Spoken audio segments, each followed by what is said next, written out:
Why, hello everybody that's out there on YouTube. It's your boy Maxwell coming at you with yet another video. And guess what? It's another Monday. That means that we're doing another Maxwell Monday Madness. But this isn't your average, ordinary Maxwell Monday Madness. This is going to be much like last week was, with it going to be another special review. And keeping in line with our Rise of the Beast theme that we've been going on now for the last couple days, today we're going to be taking a look at the Transformers Rise of the Beast Beast Battle Master Rhinox. Yeah, let's get into our video review of this tiny dude.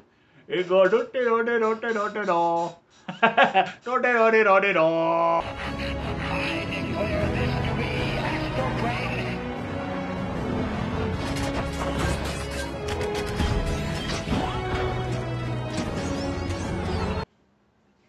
And so here we are, and there he is. And first and foremost, as always, we'll start off by taking a quick look at the packaging. As we can see the Transformers Rise of the Beast, a Maxwell symbol. Hey, look, it's Rhinox, Beast Alliance. Rhinox, he turns into a Gatling gun. Very, very stereotypical of Rhinox. Hey, look, it's Rhinox. Hey, look, it's Beast Battle Masters. I'm not even going to try that. Hey, look, underneath here, Transformers, more than meets the eye. Transformers Authentic. And then on the back of the box, we just got a couple of obligatory product shots. Gatling gun mode, Rhino mode, and words, barcodes, and things, and yeet the box to throw away. And so, moving right along, we're going to come down here to ground level, and here we've got our little Beastie Boy Rhinox, all transformed and in his Rhino mode. He does come packaged in Rhino mode, fortunately, which makes life so much easier for some of us reviewers. But getting in close here, let's take a look at some of the detailing. He's got a lot of nice molded detailing actually throughout. There we go. Nice. Now that we got the light shining a little bit better on there.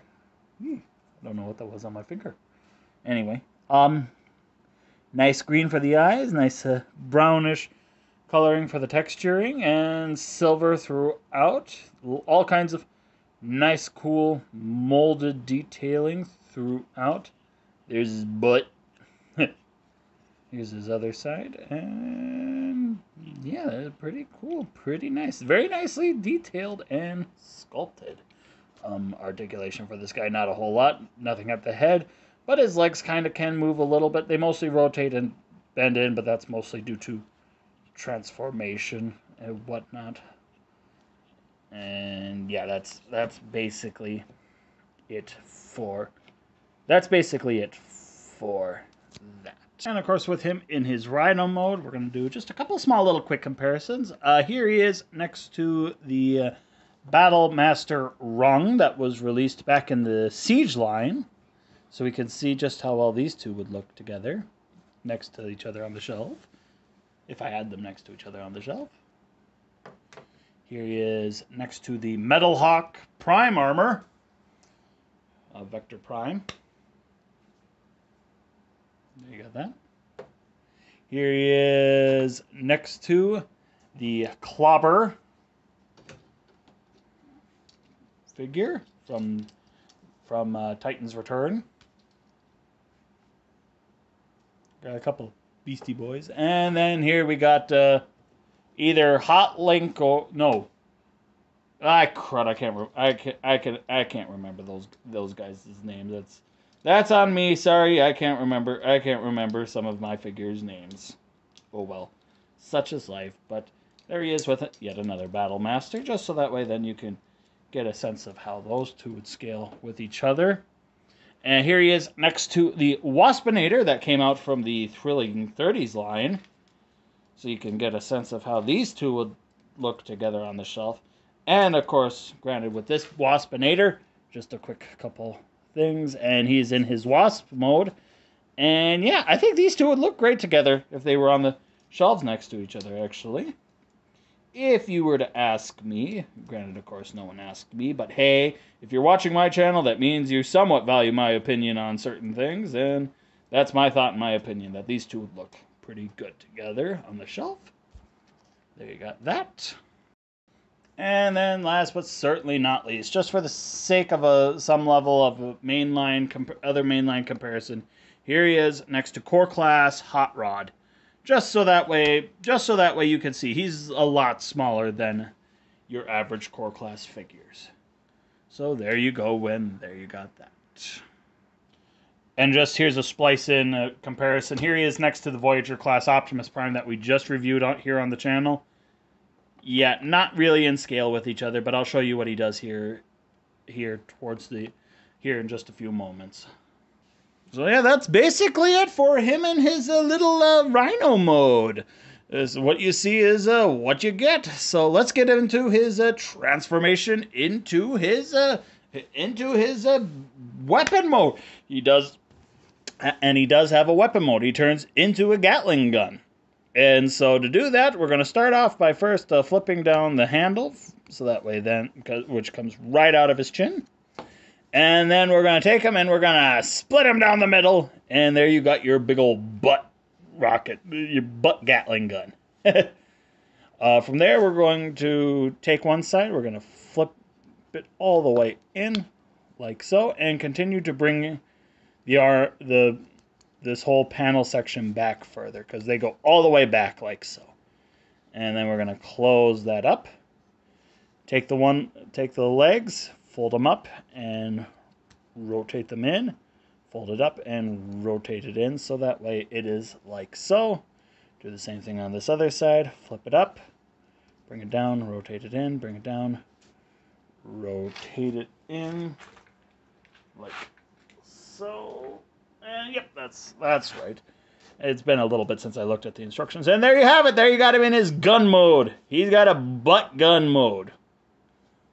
I mean, that's pretty cool. It's pretty nice. I mean, if you ask me. We're getting close here so we can take a look at some of the detailing. Nice, little bit of silver painting here on the Gatling section. And yeah, there's not much else to talk about. It's a Gatling gun that comes out of his butt. He's like Astro Boy, if you ask me. And so yeah, it doesn't rotate or anything. This is literally, that's all it does. It just sits there, unless if you give him to a bigger figure. And so speaking of that, for playability features, we're going to raise up our camera here so we can see. We're going to bring in our Optimus Prime, and we're going to have him. And we'll have him wield them. Now, there are some smaller scale figures that these are supposed to go with, but I'm not intending to buy any of them. But Rhinox here can be held by Optimus fairly nicely, fairly securely. And yeah, that don't fully look right. So we'll bring in our other Beastie Boy.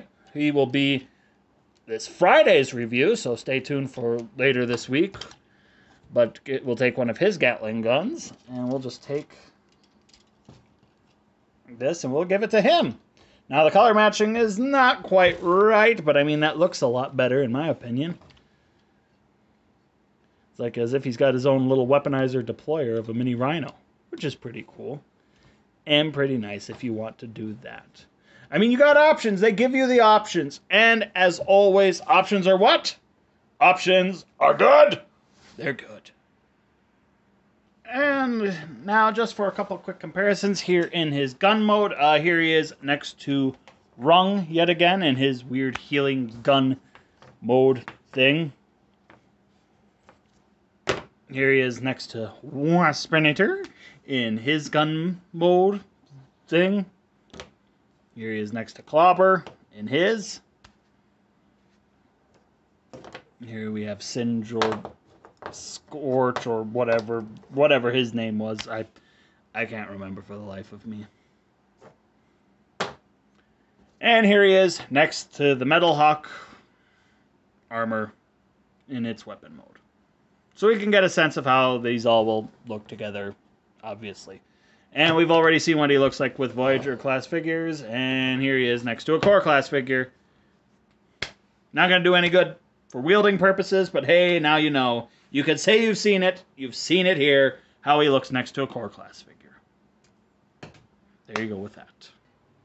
Yeah, there you have it. My review on the Beast Battlemaster Rhinox figure. I'll admit this was a bit of an impulse buy. It really was, because of the fact that it's like, hey, maybe it'll work great as an accessory for Rhinox, but it kind of works, I guess. I don't know. Maybe I'll just put these guys on the Studio Series on the movie Studio Series line figures, or I'll just put them back up there with that. Because in all honesty, I think Optimus Primal's the one that looks the best and is the best. But I'll save that for when I review him. But I mean, it's not bad. It's not a bad Gatling gun. Gatling gun for some of your bigger figures. It's a cool concept. Cheetor looks really good, but I don't have a mainline Cheetor yet, and so when I get him, then I'll get him, because it's like I like the thought and idea of partnering these Battle Masters with their bigger figure counterparts, so that way then it's like like I said, they have like a deployer minion of sorts, for at least in my stories and stuff like that, and in my fantasies, and how I like to play with them, because hey, you know what, my toys, my rules. So would I recommend them? I mean, it's a $6 spend, so it's, I mean, about $6.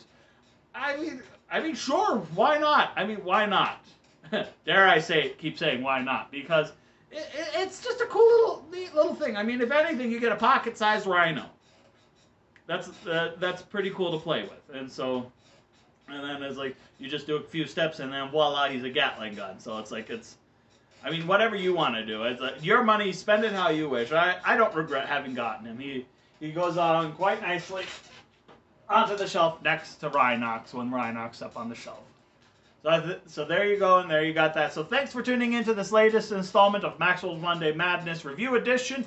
And if you're new to the channel, please be certain to like, comment, subscribe, and share this video with whomever you think might like it. And don't forget to check me out on social media. Links, of course, will be in the description down below. So let's cue our outro. Hey gang, thanks again for tuning in to this latest installment of Maxwell's Reviews. If you're not already, please subscribe to the channel by clicking here.